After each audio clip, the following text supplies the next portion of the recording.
Good morning. We are going to start. I think last time we did about 3 questions on the past paper of 2019, I believe. So we'll tackle the rest of the questions right now, and then there's one small part which I have to complete in the syllabus, which is information risk. And once that I covered that, we are completing our syllabus. Plus, then we may have done then one past paper. Today also I am actually had to attend another board meeting of a bank at 10:30. Therefore, I am logging out at around about 10:15. Next week we will have the full session. With that, we are going to conclude the this module, and then I think your exam is fixed for 20th.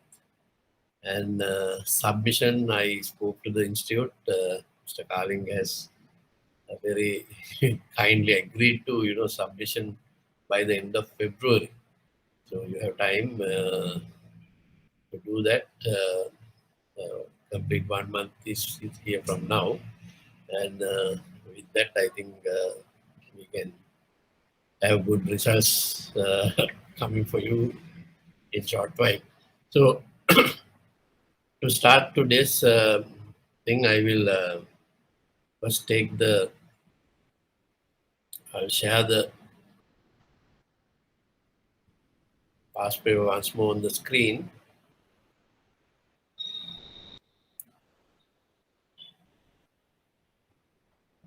Can anyone tell me whether you can see this?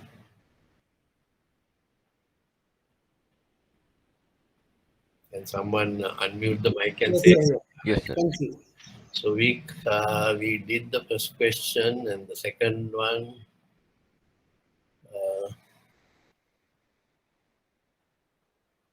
Third one also we said it's about concentration risk. We will go on to the fourth question now. Fourth question says banks have opted to levy service fee for services rendered through different delivery channels. This is to compensate for high cost of providing customer convenience and ever increasing operational losses. Define the operational risk. Now, though I have given that earlier 2 sentences, it is kind of an introduction to this question. So the real question is define the operational risk and explain the operational risk management process, inclusive of techniques used for mitigation. So this is a complete question for it is covering the entire operational risk. But you may need to structure the answers touching definition of operation risk, because it's clearly mentioned asking you what is the definition of operational risk. Then it also says explain the process, and the process should include the techniques we use for mitigation. So you have to remember when you read these questions, you highlight define, that's the definition of operational risk. Highlight another word called process, and highlight the techniques and mitigation. Then you are really focused on that, what you're going to write. The first two sentences are actually kind of an introduction that banks now provide various services and for which we charge a fee. Banks charge fee for every services what we issue of guarantee. We have commissions and charges. So all that is come under your P&L as other income, because first we, on our profit and loss account, first we take the interest income, then we deduct interest expenses, we arrive at net interest income, then we put other income. Under other income we have foreign exchange and commissions and levies. So these commissions and levies play a big part now, because some of the banks actually match this uh, commissions, what they earn, commission income and the charges account, charges income from client with the expenses of staff expenses. Uh, Generally, it is understood staff cost is one of the highest cost in your expenditure. If you can match it, this other income, then you actually covered most of the income. So with that, your profitability is going to go up because your net interest income mainly available to um, cover depreciation, then your taxation, so on. So this operational levies for services what you render, banks, they have to define these charges. Now, central bank also will step in here because we cannot tax the customer unnecessarily. As a result, only something called customer charter has come into being. So if you can just give an introduction for like this, and then you go on to explain definition of operational risk. Now, let me see some of the slides which, okay,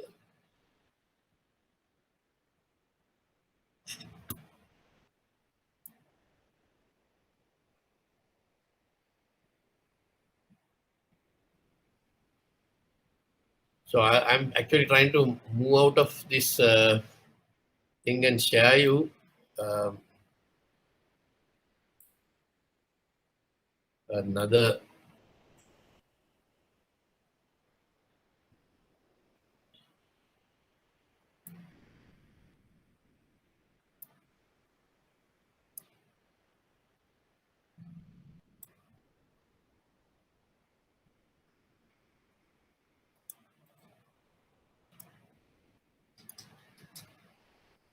Yeah. Can you see the slide on operational risk?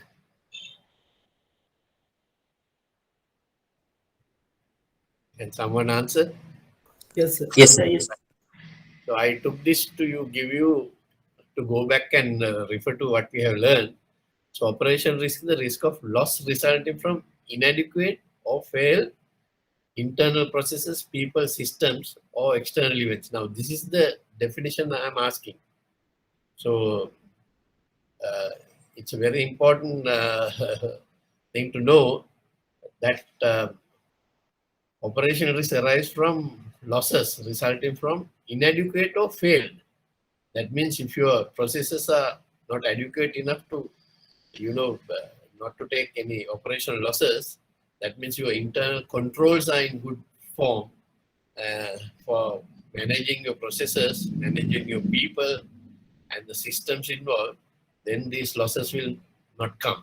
So uh, this is what our procedure manuals and policy documents says. Therefore, it's important that those who are in the risk ownership or the business lines should also understand if they fail or if your processes are inadequate, they are going to suffer losses under operational risk. So to avoid that only, this definition is very much needed, and some may occur from external events like flood, fire, lightning, or robberies, whatever. Also, we could have operational risk coming through, but mainly if your internal uh, controls and internal documentation and internal procedures are adequate and good enough, then your errors are minimized. As a result, your operational risk also be minimized. So this is the answer I asked for second, the first definition. Then I will go on to tell you the process. Process is this. It's a process of even risk management. So we say first you need to identify, you need to measure, then you need to monitor, and finally you apply mitigation techniques, and then you uh, report to the board integrated risk management through your chief risk officer. So if you can say this is the process. Process is completely similar to normal risk management process, identification, measurement, and generally there's no decision to be taken. So, and also measurement is not very easy, not like in credit. Therefore, various techniques we use to measure operational risk and techniques used for monitoring, also certain techniques used for mitigation. So identification, measurement, monitoring, and mitigation are the important processes involved in operational risk management. If I go through further down,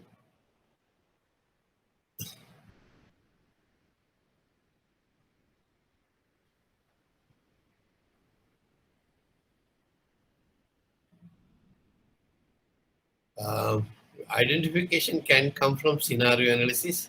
Generally, we uh, before we go into that, I told you some process called um, RCSA. That means risk control and self-assessment. So that is you get your other departments to explain to you what are the operational risks they run. Based on that, you do a brainstorming, uh, and then you arrive at these are the events that may occur. Those scenarios you need to be analyzed and see these are the ones which will come through as your operational losses. Like um, you go to the personal department and you take a data something called staff turnover. You go to your clearing department and ask how many checks get returned. That will affect your reputation. If you have a complaint desk monitoring person for the entire bank, you go to him and ask how many customer complaints have been received and how many have sorted out. So like that, we collect those information along with lost data and also something called near misses. That means lost data is something you had a financial loss. Near misses are not financial losses, but the error has been done, but error has been corrected. As a result, you don't have a financial loss. So some of the processes involve collection of lost data. First the RCS exercise, that is risk control and self-assessment. That is, you go to all the departments and collect these data. Then you see the lost data. In the past, what are the reasons where you had to suffer operational losses, and what we have done to stop those gaps where you were exposed to operational losses. Then you go into near misses.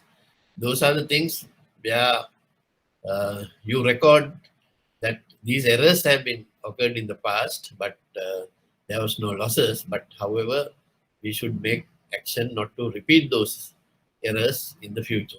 So when you do these three processes, you are in a position to get some uh, scenario build up to see these are the things which will come as our operational losses, like cash shortages, you know, card skimming, various other sort of examples you can give, other than what I earlier mentioned, like staff turnover, check returns. Those also affect the operational losses. Then litigation against the bank, all that. Now, we also yeah, do another analysis through this. We call this on one axis we have impact, the other axis we have frequency or likelihood. So when you put this, uh, we put high, low, high, low, medium, and high in our thing. If the impact is high and frequency is very low, like robbery in a bank will take place not every day. It will come in once in a blue moon. So as a result, but you need to expect that. So under that only in this chart I have put, if you take likelihood is low and impact is high, those we need to share. Now that's the technique we use. That means we don't want to accept the entire burden on this operation loss. We take an insurance cover against that. As a result, we are going to get paid and the risk is being shared. So similarly, if you have say cash shortages coming very frequently, that means likelihood is high, but the impact is very small amount. What you do here is you introduce internal controls. You can get a CCTV focused on your tellers, or you can introduce a process where why they uh, make errors every day and try to do staff training to avoid all that. Those are the mitigation techniques of handling high frequency but low impact events. So if you can explain this chart, and then I think you have covered this question. So first you need to identify, then we explain the process of RCA essay exercise and loss data. Then finally you can sum up saying that once you identify these, you can report these under key operational risk indicators to the management. KORI, key operational risk indicators. So with that, you answer this question uh, adequately and in full, so you will get the full marks. So I will have to go back to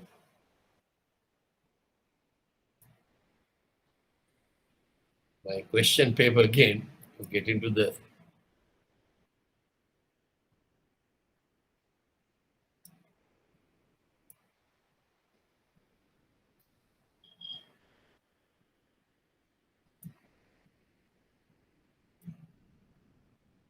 right. Number 5 question is a kind of a, mathematical question based mainly on market risk.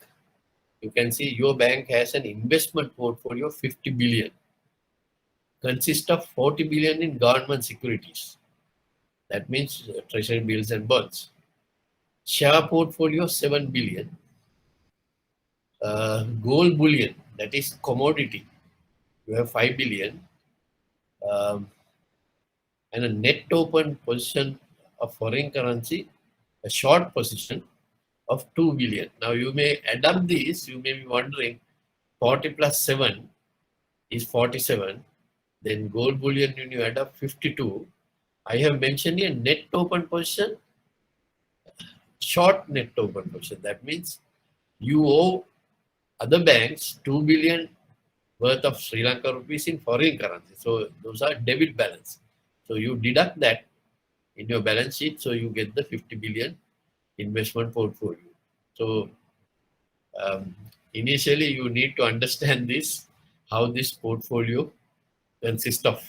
So if you write to show me that the portfolio in say in the government securities 40, share market 7 billion, gold bullion 5, in brackets you put foreign currency and brackets 2 billion, then you put the total at 50. I know that you have understood the question very well. Now we'll see what um,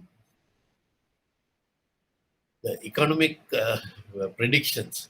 Now I told you we were doing some stress testing and uh, rate shocks and various other things, but I have not gone into test you on that basis. But I have just given you a very simple equation, simple uh, factor you can apply to that investment portfolio and arrive at the answer.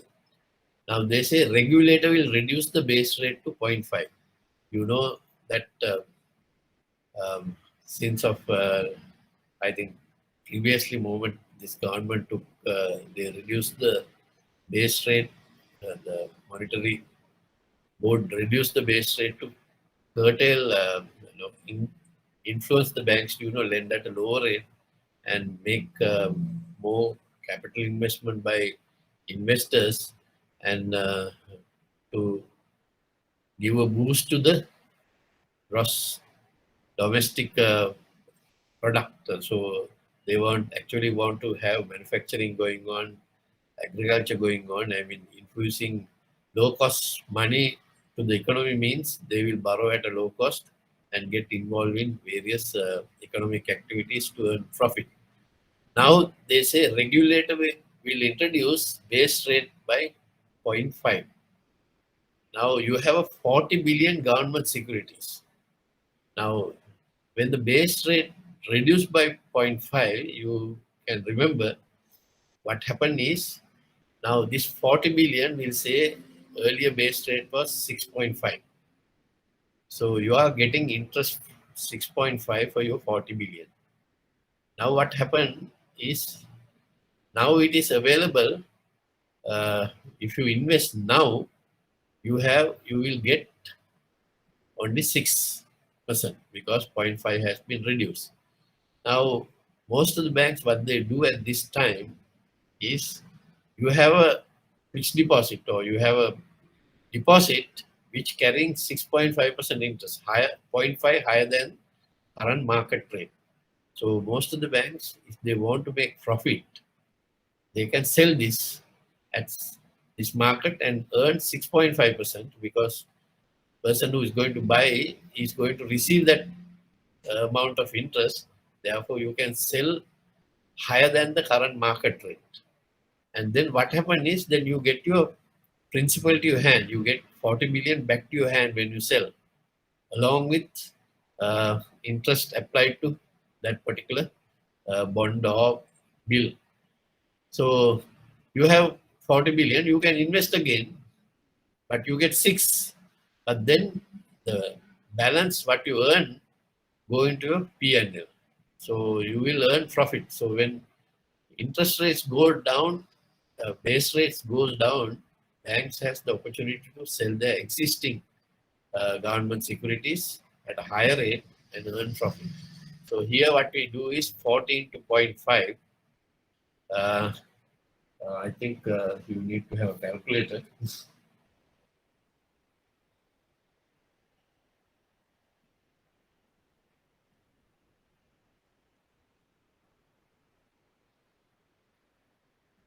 So you get zero point 0.2 billion profit from this particular sale of 40 billion in the market. So this your PNL will be up by zero point 0.2 billion.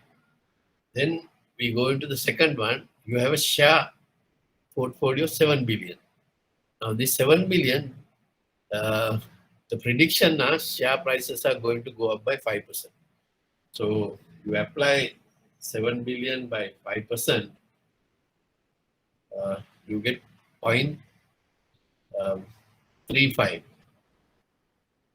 With 7 into 5%. 0.05. Uh,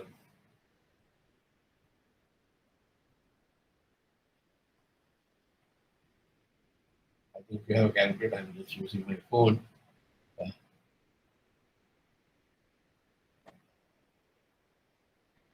yeah, 0.35 billion you will get as profit from this sale. Then the gold prices, you have a gold bullion. You actually invested in gold and you are carrying exposure of 5 billion in gold. Now they say gold prices are going to drop by 10% in the international market.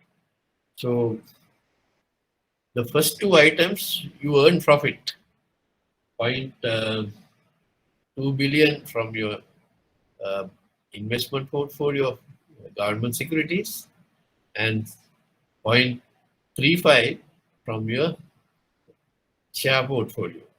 Now you have a situation, uh, market is dropping and it is going to drop by 10%. Now This investment committee, they say if a share prices drop even at 10%, expecting that further drop, they will divest this. They will sell this in the market. So we'll see how will affect the 5 billion into 10%. So you will lose zero point 0.1, uh, 0.5 uh, billion in the sale of shares. Then you have also have foreign currency. The rate, Excuse me, sir. yeah, When the gold price is going down, can't we invest if we predict that after a while it will go up? We can invest and buy and keep it. what will happen is uh, when banks investment committee have something called stop loss limit. Now, any item, if I drop to a certain percentage, investment committee policy is to dispose that to avoid further losses. Uh, Holding on and avoiding that situation, then they will have to do a special paper uh, justifying that gold prices will go up in the market and get the board of directors approval. Otherwise, they are governed by the uh, investment policy. So similarly, share prices also have a stop loss limit. And if the once you reach that stop loss limit, they are bound to dispose that and suffer that loss. So remember, it's a decision. The policy is to divest, but decision can be changed with the board of directors approval. But you may need to put a board paper to justify this situation. Are you clear now? Yes, sir. Right. Now then we go into the fourth item, which is called the rupee to US dollar rate will be increased from 100 to 185. That means rupee is going to depreciate by 5 rupees. And so for dollar now, bank will have to pay additional 5 rupees to buy dollars. It's the current scenario. Sometimes bank, I don't know, importers are paying 30, 40 rupees extra to buy dollars at these days. Um, Now here they are predicting a situation that uh, 5 rupees will be, exchange rate will go up by 5 rupees. So if you are to, when that happened, I said our uh, foreign currency position is 2 billion and it is short position, that is in debit. So the 2 billion, what will happen is you need to actually, 2 billion has arrived when the rate was 180. So 2 billion divided by 180 into 185 will give you a figure. That figure you reduce, uh, you deduct your original uh, investment of 2, then you arrive at a result. Now, let me see how it works. 2 divided by 180 into 185. Your position is 2.055. And then you deduct because this is the amount of rupees you require to buy that US dollar same amount. So you deduct your original investment which you had 2 billion, then it is 0.055 billion you have suffered a loss because of this rate hike. And therefore the gold price fluctuation and the foreign exchange fluctuation is loss position for the bank, whereas share price increase and reduction of base rate by the central bank is a profit position for the bank. So you adapt all these. Um, that is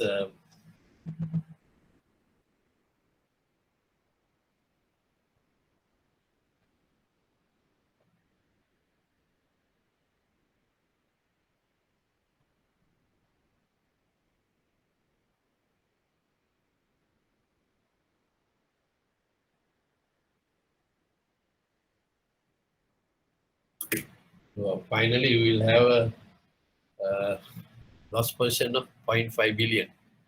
So if you add up, so what I'm asking is, if you are to divest the investment upon occurrence of above, compute the profit and loss for the bank. So it's a very easy question.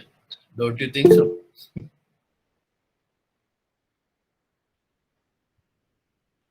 Of course, this type of questions will include in your paper, because I was risk managers also need to measure things, and kind of measuring the risk involved is to compute by giving certain exposure levels of the bank, and to see how it will affect your P&L. Uh, Sometimes if I have more data given here, I might go on to ask you how it will affect your capital adequacy also. But to make it easy, we have only 4 areas for you to uh, do calculations and then arrive at the profit and loss. I think these questions, most of them answers well. And so this sort of questions, you are definitely, if your answers are right, you are going to get the full marks of 20. So don't miss these sort of questions, because they are very straightforward. Uh, I'll go on to the sixth question. Excuse me, sir. Yeah, Can you again please explain on the base rate? The base rate is yeah, reduced by zero point 0.5. yeah. Both the lending and the deposit rates will go down by zero point 0.5, no, sir? Now this is now investment. No, investment is the deposit rate. That means amount when a commercial bank invest on a treasury bill or bond, is central bank will apply the auction rate, right? The auction rate is generally based on uh, deposit rate of the central bank. Now, lending is they are lending it to the bank.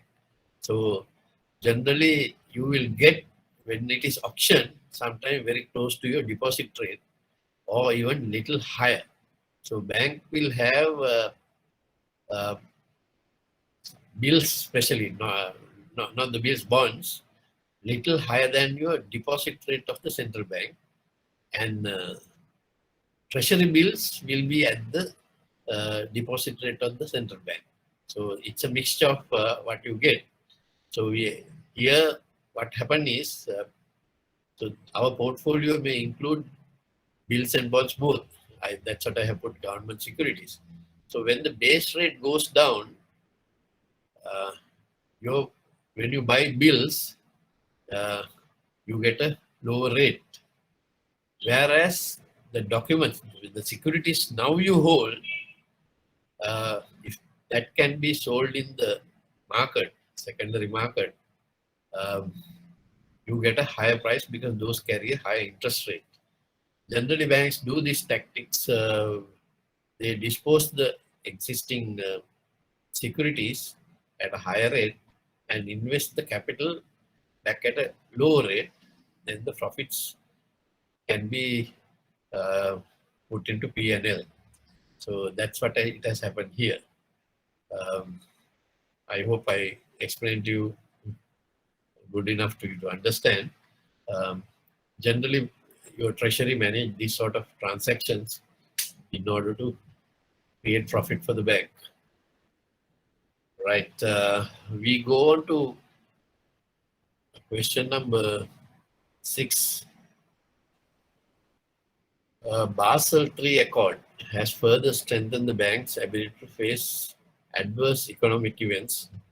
Describe the Basel III requirement under which banks maintain the capital and liquidity. Now, you need to have understand something called quantity, uh,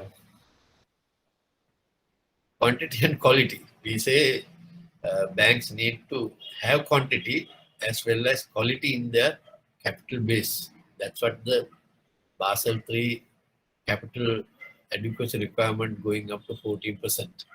Um, Similarly, they introduced 2 new ratios called liquidity coverage ratio and net stable funding ratio, to that banks will not face immediate liquidity problems if they are to maintain those 2 ratios.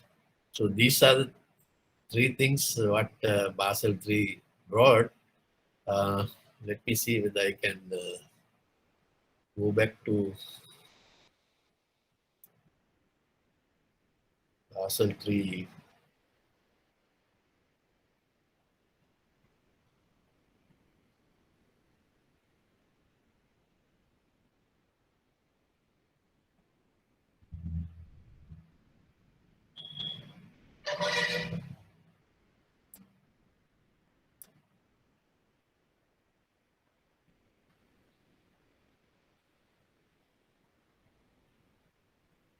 Yeah,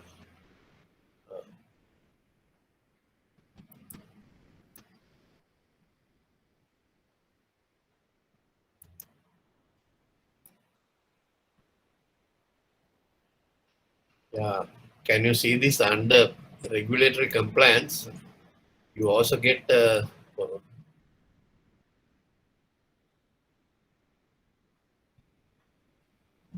area called Basel III. I hope it is there. Ah, yeah.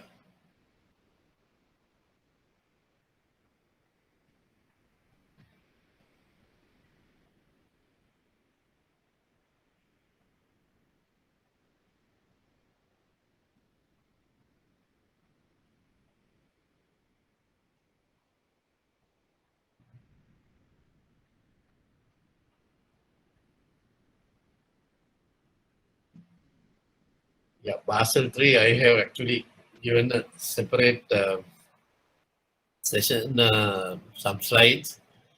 The objectives have been mentioned because I'm not asking the objectives, I'm asking what is being covered here. Enhance quantum of quality of capital to increase the leverage. So you need to mention this minimum common capital ratio from 2 to 4.5, tier 1 ratio from 4 to 6, plus any another buffer for systemic importance bank 2.5. Then regulator will pre-announce the counter-cycle capital buffer as and when system-wide risk crystallizes. So we'll see how this has been. I think I probably mentioned what is high-quality liquid. Uh,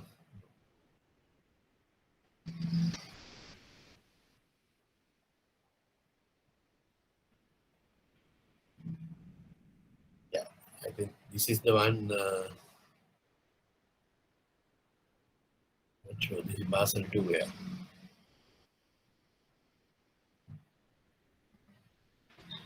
right. We'll go on the basis. We'll take this one. Then actually Basel 3, the main features are to enhance the capital to 14% capital adequacy ratio.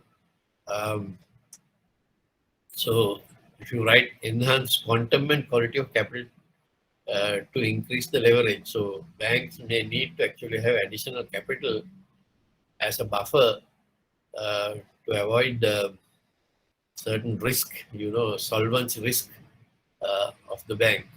Similarly, the Basel III committee also in their accord, Basel III accord, they also set two global liquidity standards under liquidity coverage ratio and a net stable funding ratio. So if you give this slide, I think you have answered the most, but if you can go on to explain what is this liquidity coverage ratio, or you can give what are the high quality liquid assets uh, involved in this, and also net stable funding, if you can give the required available net stable funding divided by uh, required stable funding, and these two percentages should exceed 100% to avoid any liquidity crisis in the bank. So this is the question on that, and so Basel III is an important accord which also covers your capital and liquidity coverage ratios.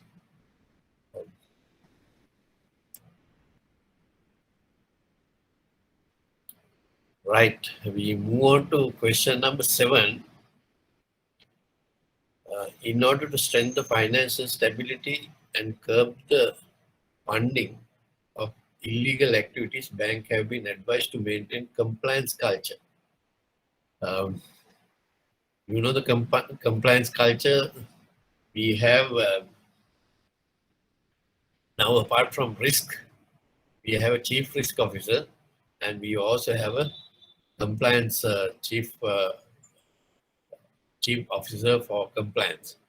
How would you give assurance to your board of directors that all regulatory requirements have been adhered to? Now, this is once again relating to compliance risk. We looked at compliance risk as regulations or acts of the parliament which govern our operations. We also mentioned about Banking Act. Then we have mentioned about Terrorist Financing Act. We also mentioned about Anti-Money Laundering Act. So these are what has been passed in the parliament as law.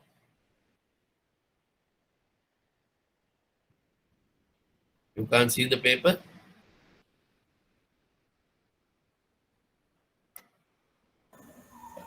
Yes, No, sir, I sir. can. Yeah, let me take the window once again.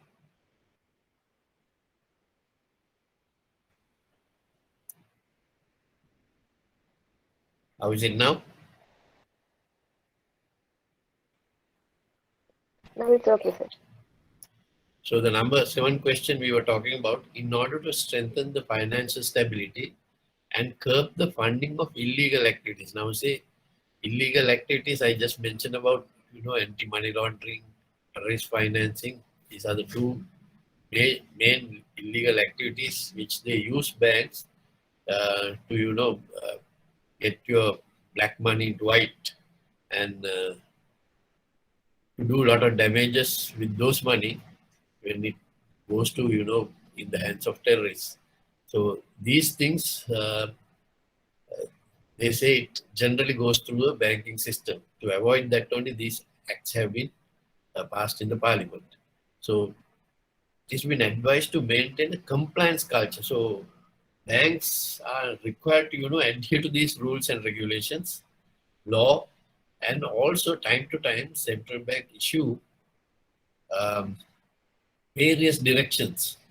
Like even Basel III is a direction issued by the central bank which you need to, report your capital adequacy, your liquidity coverage ratio, your net stable funding ratio to the central bank, apart from uh, SLA, which is statutory liquid asset ratio. So these things are directions given by the central bank. They give directions for various type of risk, not only to liquidity, not only to the capital, but they also like customer charter, um, uh, deposit insurance scheme. These are directions given by central bank for us to adhere. Now, our question is, how would you give assurance to your board of directors? Now, I told you compliance, risk and compliance is one of the responsibility of the board of directors. So they are worried if you do wrong reporting. And because board of directors are liable to have stability in the financial system and stability of the bank, also their main responsibility. So how would you give assurance to your board of directors that all regulatory requirements have been adhered? Now, generally banks have something called a compliance certificate. This compliance certificate will go to the board of directors meeting every month. They list out all the directions and your adherence to various laws, item by item, and then confirm that bank is complied with this or bank has adhered to that requirement. And if not, this board paper need to give an explanation. And then board can take and say, okay, we are not adhere to this particular requirement due to this reason. However, we are going to adhere to that with this kind of work what we are going to do on a given date, and then only they will approve this compliance certificate. So here the answer is they give assurance to the board of directors by providing a monthly compliance certificate covering all regulatory requirements set by the regulator, each direction one by one, and also each regulation one by one will be listed in this compliance certificate, and compliance officer give the assurance saying that whether he has adhered to all those requirements, and if not, he need to give reason for that, and how he is going to correct that on which date. Based on that only, the directors will be, uh, guide the management um, on these compliance issues. So, answer is the compliance certificate. Now, it should cover all type of risk banks taking and any directions issued on those. Like, for example, liquidity asset ratio. If the central bank says banks to maintain 21% uh, statutory as a statutory requirement, liquid asset ratio should be above 21% all the time. So they have to mention the direction and state the figure there and give a remark saying we have adhered to or complied. And if not complied, any column coming under not complied or any direction need further explanation. So this board of directors require this particular information to make sure that they are adhere to regulatory requirement of the bank on a monthly basis through a compliance certificate. Now the other question. Now these are somewhat theoretical questions, but I know you can read a lot. Sometimes you master by heart all these answers. Because in the past I have seen exactly the note which I mentioned has come on the question, and I was very happy that if you have understood the whole thing, I'm much more happy. Because sometimes the same wording will come. Uh, that's very good, and I expect that kind of thing coming into these sort of questions.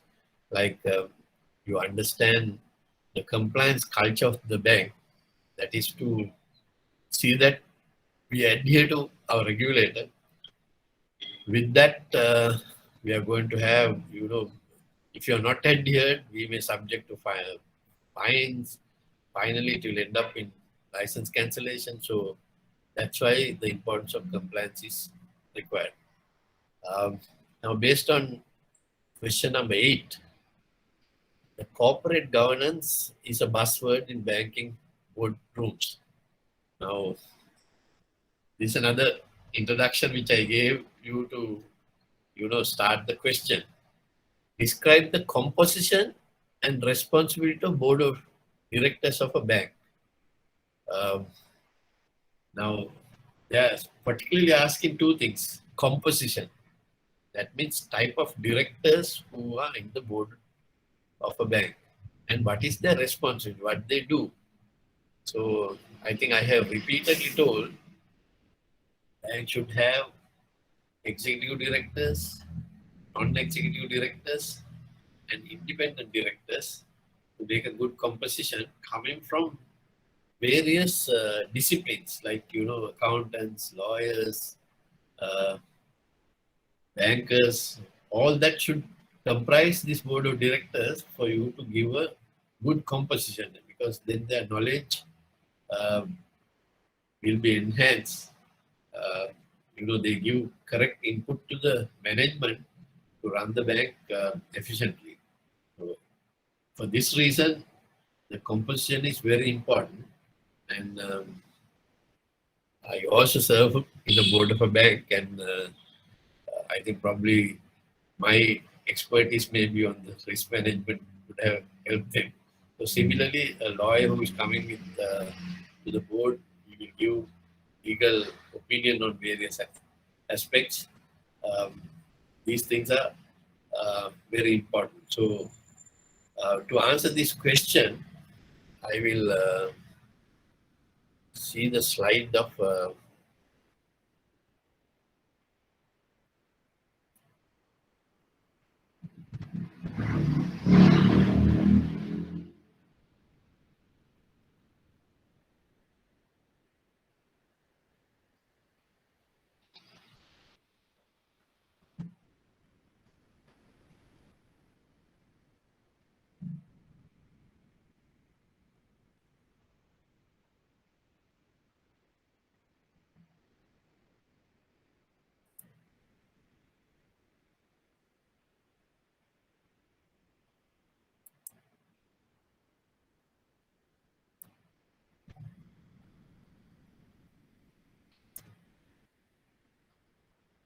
yeah. Can you see this corporate governance board composition?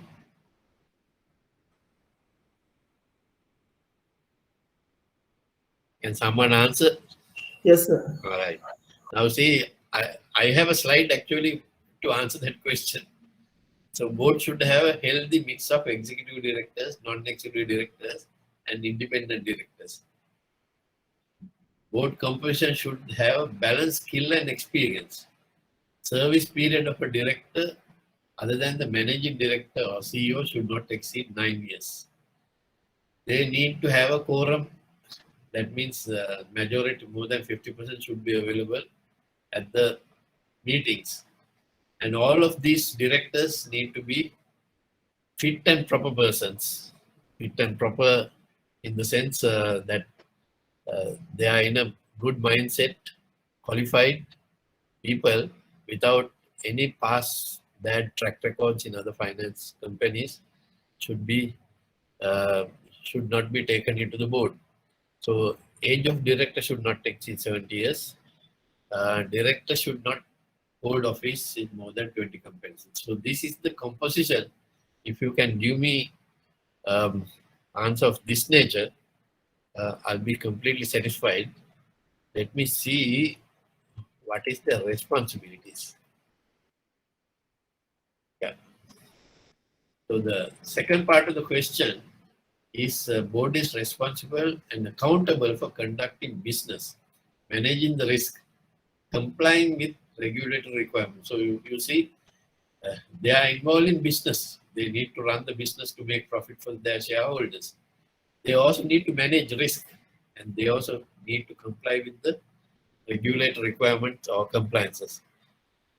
Board is responsible to determine the risk management framework. Uh, they need to delegate authority to CEO and key management personnel to apply policies and procedures to make profit. Board should understand the banking business and the banking risk.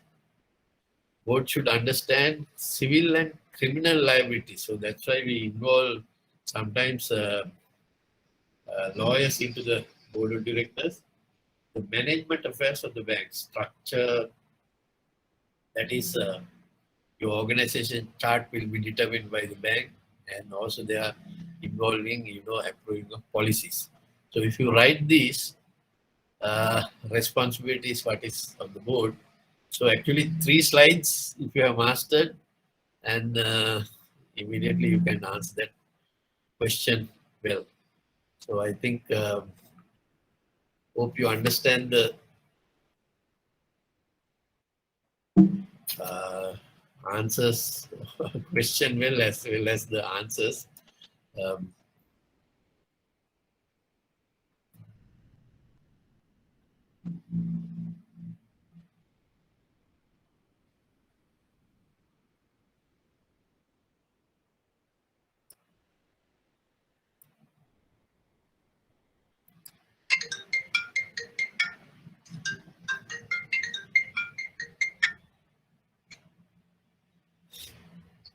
yes, yeah.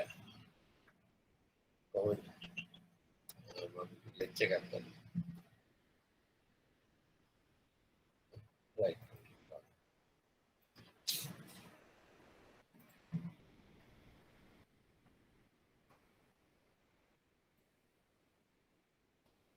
Can you see this slide? Yes, sir. So this is the only thing what we miss in our syllabus. Um, Today I'm going to complete that. With that, I think then we have done one past paper, and I'm planning to do another past paper next Sunday, and also I will also pinpoint some of the slides, important slides on the entire program what we have done, uh, because I know working class people sometimes studying the entire syllabus is not uh, practical, but you need to understand the subject matter well in order to face an examination. And also, if you do, I'm still recommending for you to do the assignment prior to exam. Then you are actually going to master most of the things what you need to actually do at the exam. So that's my recommendation. So going forward, we will see the information risk management is a very important area under current context because the number of delivery channels in the bank. Um, in good old days, a person who wants to get banking any service, they need to actually approach the bank, and as a result, you have opening hours and closing hours. During the time which I joined the bank, it was um, we start at 9 o'clock, and exactly 1:30 bank do get closed, and thereafter we have a lot of work because things were done manually. But those things have what has happened in the past. Now your bank is open 24 hours because people have access to internet, ATMs, phone banking. So those delivery channels have come into operation, and as a result, with that, those days we were worried about somebody will come and rob the bank. So between 9 and 1:30, you have your security guard alert, and that's the major risk. Otherwise, after that, it is only the risk of you are doing errors, and as a result, you may have losses. But here, when you open 24 hours, you need to be vigilant throughout 24 in 364 days because your systems are open for public, and as a result, the information what you have in the bank is a precious commodity. You need to actually protect that. Um, so therefore, this information risk management also plays a key role in the current context. And I think central bank has understood this very well. And apart from your compliance officer, now they are asking chief manager or officer in charge of information risk as another position in the bank because the importance of they attach to managing information risk. So if I to give a definition, it says systemic approach of ascertaining the impact and likelihood of an information asset being exposed to threat. Um, this is a kind of official uh, definition. That means earlier this section was come under operational risk because any threat or any external events or internal events are being uh, tackled under operation risk. But the importance of the severity of impact is high if something of this nature happen, and as a result, banks can fail. So you need to have kind of good system to manage your information risk. So IT risk or information or communication technology risk or information system risk, all these words are same. Actually, what is being covered is the risk of loss arising from inadequate organization failure or insufficient security for your information system, which include all systems, equipment, network, human resources, devoted to processing institutions' information. So Information security, if you have to give definition once again, the state of being protected against unauthorized use of information, usually electronic data, especially electronic data, or the measures taken to achieve this. So we need to also to have a system and policy how to manage information security. Now, this may include not only your data, but also it will include your assets, what you have been used to store data. And if any of those assets get damaged or malfunction, then you have a situation of uh, less security in the information security arena. So based on that, you need to work out a plan to safeguard these assets which involve your computer systems, the data in it, all that. Apart from that, since of late now we have another situation where you provide internet banking, and there's someone called hackers has come forward to damage this, get into banks and do a lot of damage by transferring money or get into customers' account and various activities. You know, you need to be very careful even within the bank. The people who have actually mastered this art of um, in the information arena. So you have a sector called hackers. Um, they have actually done mastery of security systems in banks where computers are concerned. So cyber security is to actually the state of being protected against criminal or unauthorized use of electronic data. Now these people get into the system of the bank and then do various uh, transactions, unauthorized transactions, because those are not actually coming from your customers, and transfer funds from one account to the other or to outside. Will these hackers can do a big damage, and the losses may enormous, and as a result it's important to have this. So set of controls and organization measures as well as resources, human, technical, etc., to use to protect the components of the information system and communication networks against all logical attacks, whether carried out through physical or logical security breaches. So these are the cybersecurity terms what they use, and so we will discuss what are the controls you can have to avoid uh, hackers getting into your system and making taking money out of the bank. So now we'll look at, I already explained this to you, modern day banking.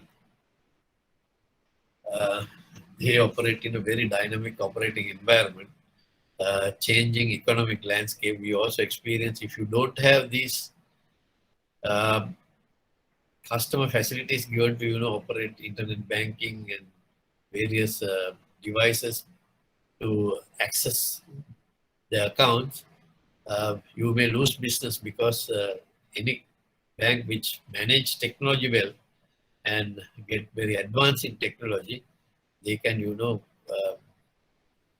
beat their competitors and then excel well. So to avoid that, modern day banking, all the banks actually need now protection for their information. And I think central bank also understood this, and they have come forward with various measures to protect the bank's information security. So IT strategy versus risk is very important.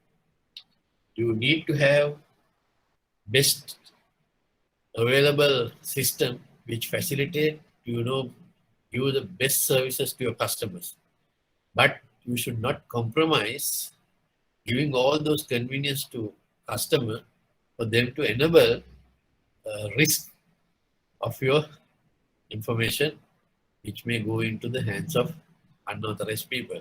So it supports efficient business processes, customer convenience, but also enables storage of large database. Now, say those days, if you had to do manual uh, number of customers what you have in bank, every day you will be posting into their ledgers by manually until not only midnight, you may not be able to balance day's work. Mainly, the information systems allowed us to uh, make quick decisions, serve large number of customer bases, and also provide the best services to them. So importance is the system security and uh, integrity of your system should be 100% and to avoid threat of hackers getting into your system.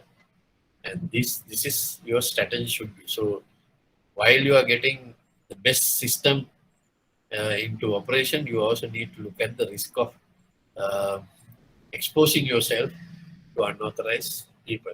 So information security framework or policy should be in place. I told you um, you need actually to draft this policy and get your board of directors approval. Chief Information Security Officer's duty is actually to report to Board Integrated Risk Management Committee on a quarterly basis about any mishaps. Um, most of the near misses come from this information security. Uh, you lose data, but you recover data quickly. So it's a near miss. During that time, anything could have happened. Uh, you have a system breakdown for a short while, but through repairs, you bring it back to normalcy. But you need to actually analyze why those breakdowns occur and what are the um, risk during that time. Will come to your system from unauthorized access by unauthorized people. So all this you need to actually document it, uh, the policy procedure and the structure. Who is going to report, like our framework, what we did for um, risk. You need to have a separate framework for what policies you need to govern the information, what procedures you need to adapt, then also who to whom you report and the people who are responsible also should be stated in this document. So information security management include data center security. Data center is the your computer department. Actually, generally, this data center they don't allow unauthorized access. Similar to your like in the treasury, generally your data center should be protected, and generally a card of fingerprint access should be given only to authorized people to get in there. Then security of assets, your computers, servers, networks um, are required to make sure that they are insured. Not only they are insured, they are properly installed, and they have the protection from lightning. They have the protection from the heat. So your computer department is have a kind of a temperature on a freezing level in certain areas in order to keep this your assets in real working conditions, not to have any antiviruses. They are protected with firewalls so that hackers can't getting in. Uh, on top of that, you also ensure the entire assets what is in your data center. So security of data. Now you have protected the physical assets. Um, you have allowed only the authorized people to come in. Then you also need stop unauthorized people getting into the database of the bank, for which we use techniques like password protection. Uh, Certain data, they are encrypted so that only authorized people can look at. That's why we have this options for various computer users. You can only uh, view but not do any work with those information. So those are for viewing only and for information only. Then also we have these data backups.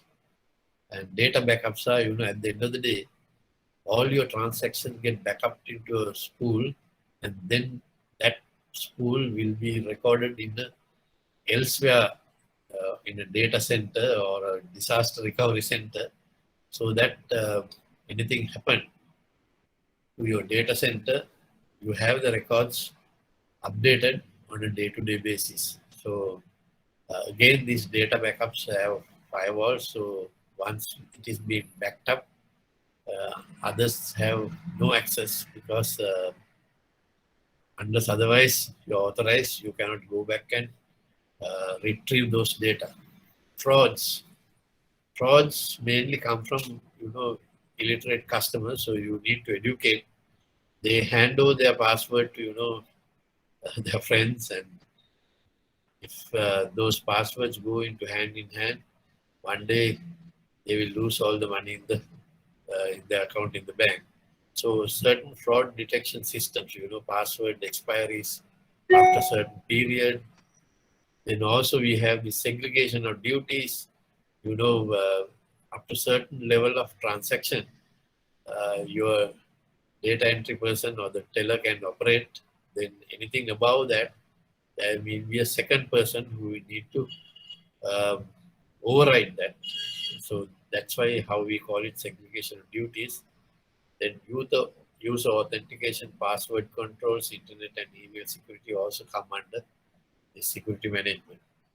So what we need is, in real term, how you process is having done to all this, data management, you have your risk policy approved, your systems approved, uh, your firewalls are in order, all this you have been done. But to see whether those things are working, uh, you need to actually report information security incident management report to your board of directors. That means you first give the assurance to the board that your firewalls are working, your password things are in order, you have ensured your physical assets, they are in right positions, right places. Once you that, then still there are certain incidents occur. Somebody may pull a plug and there will be uh, maybe 5 or 10 minutes delay in getting it back. These incidents occur in a data center.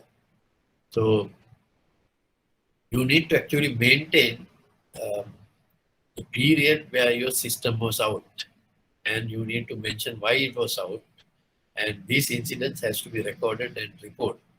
So with that only you can manage the integrity of your data, and when you report incidents, your weakness will unearth, and as a result you can take necessary measures not to occur similar occurrences in the future.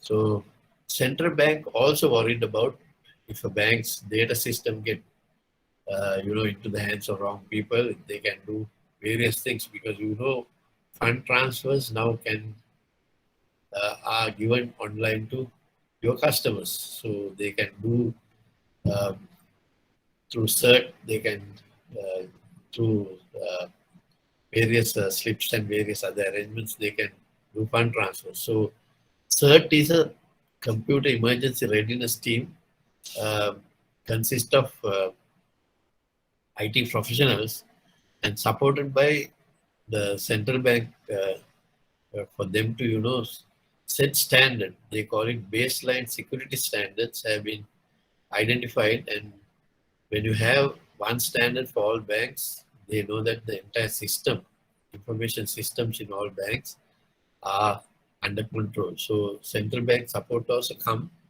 with having a computer emergency readiness team and a baseline security standard set for all the banks. Certain regulatory measures also have been involved in this information security. They also have passed in the Parliament Computer Crime Acts in 2007, the Transaction Act number 19, 2006, A1 Divide Fraud Act in 2006, and Intellectual Property Act in 2003. So legal system also now give us, certain protection for our information security. And if anything happens, you can actually cite these acts and you can take the legal advice and you may recover your money. Um,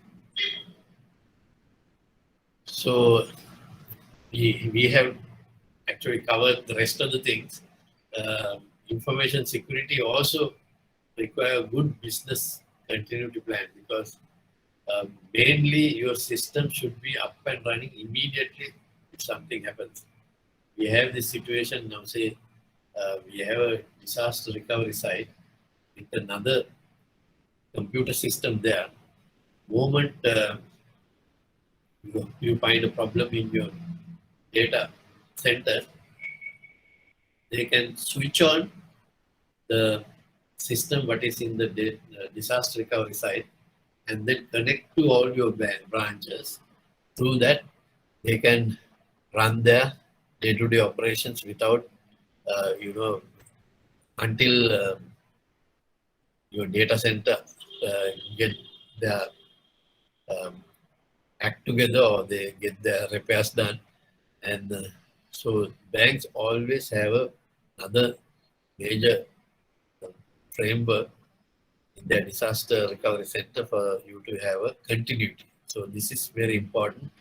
And so you understand your business continuity plan in that they will say if you have a problem in your main system for 20 or 15 minutes, someone should give a direction to start your other computer, the mainframe, the disaster recovery center, so that your transaction will not get affected or customer convenience will be guaranteed. So disasters means unexpected disruption of normal business activities for sufficient duration. This is what I was discussing. To cause unacceptable loss to the organization, necessitating disaster recovery procedure to be activated. So certain banks will put a time limit for this. If your main system go out of order, your disaster recovery will clip in and then give the normalcy to the organization. Sometimes your branches will not even know. Now you are not on the mainframe of the data center, but from the disaster recovery center, because sometimes the switchover is so swift and through just of a button, it has been get connected. So the BCP things which I have covered under operational risk. So I am not going to touch on that. So you need to actually, it's very important where information risk is the things available for you to, make sure your system, see data center securities, you have a fingerprint access to enter there. So these are very important. So unauthorized people will not enter. Security of assets. You need to train staff to operate those systems. So you need technical people who will be in your this department. And if you are going to provide to a third party, you need to have a service agreement with them. Now, say if your system has been initiated and installed by, we'll say, a company like IBM, you need to have service agreements. In case something happens, they should be immediately available to see this problem and attend to it. Then you also need time to time make sure inspect your antivirus, spyware, or antivirus system in all devices what you use, and take proper license for those. And all the time, all the users, when they use various instruments, that your antivirus things will be effective. Otherwise, what will happen is people using pen drives, flash drives may bring in antivirus, may bring in virus to your system that will affect your entire system. So those things should be in place, and also especially firewalls are there to give protection from hackers. On top of that, you also need to ensure all these assets in order to avoid losses. So other thing is password protection, then backups, firewalls also are some of the techniques we use. Then customer education, also very important, not to divulge their password to third parties as a result when they suffer losses. Then we also will have segregation of duties among the staff to protect our system. So uh, this slide is important because it covers the access, it covers the training of people, the sales service agreements, uh, virus guards, firewalls, backups, password protection, all that. But the things what we do to protect our system is mentioned in this slide. So that's what I brought it back for your information. And with that, I think I'm going to conclude information risk. We have then finished our syllabus. So your questions, um, next uh, next Sunday, we are going to actually devote the first session for one past paper, and the second questions to highlight you the important areas.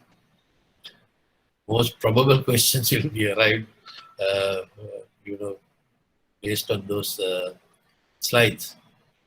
In the meantime, once again, I request you to try your assignment. Don't wait till just because you have time, because doing that, you are going to actually rehearse your ability to face the exam, because that assignment covers the entire syllabus.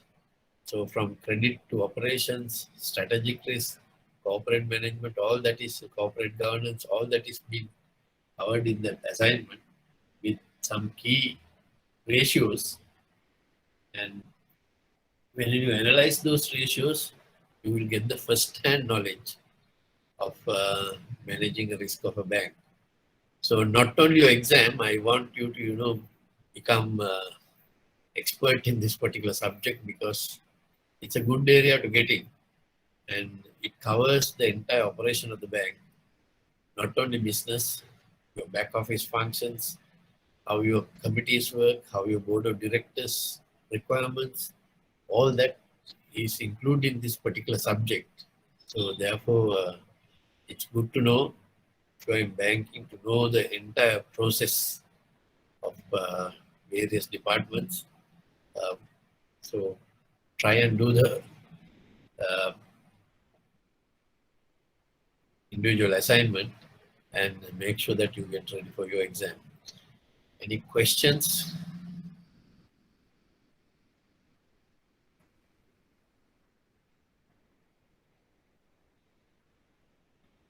I went to the chat.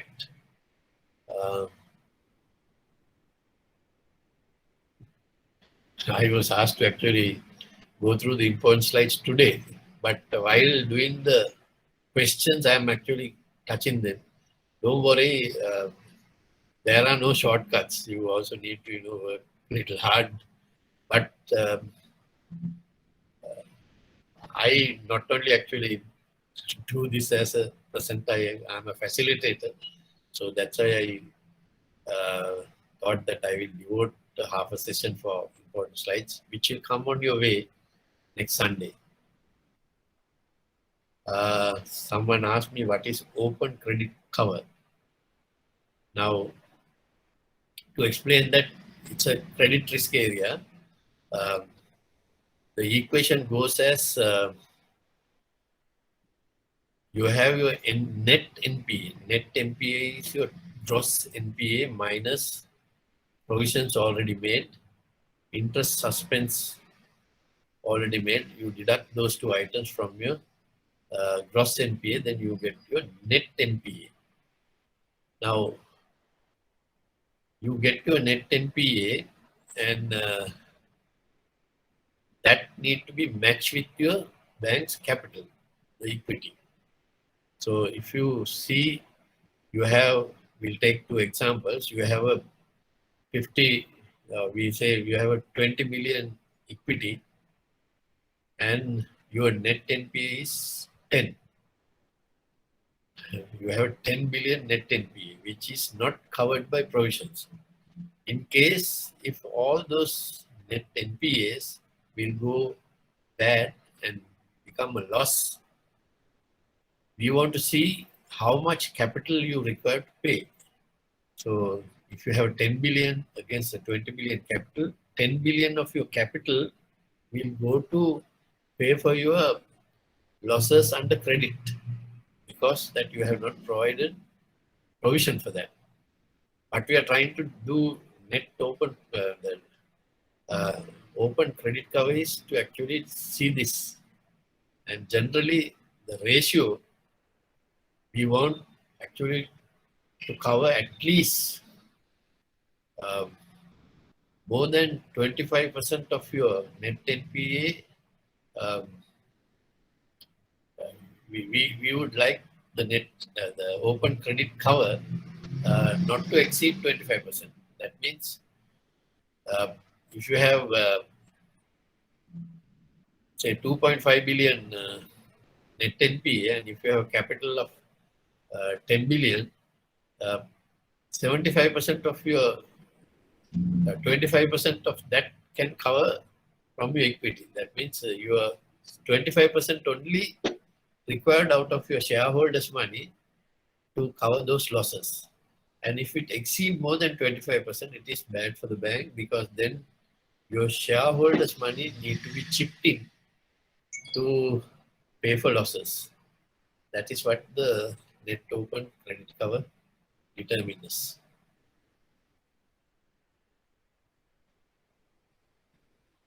All right, then with that, actually, I'm going to conclude today. I also have another meeting to attend, actually, a board meeting of a bank, so they're already online. I hope you will do the other studies, and we'll do another question paper next time, and also important slides as part of your preparation for your examination next week. Thank you very much.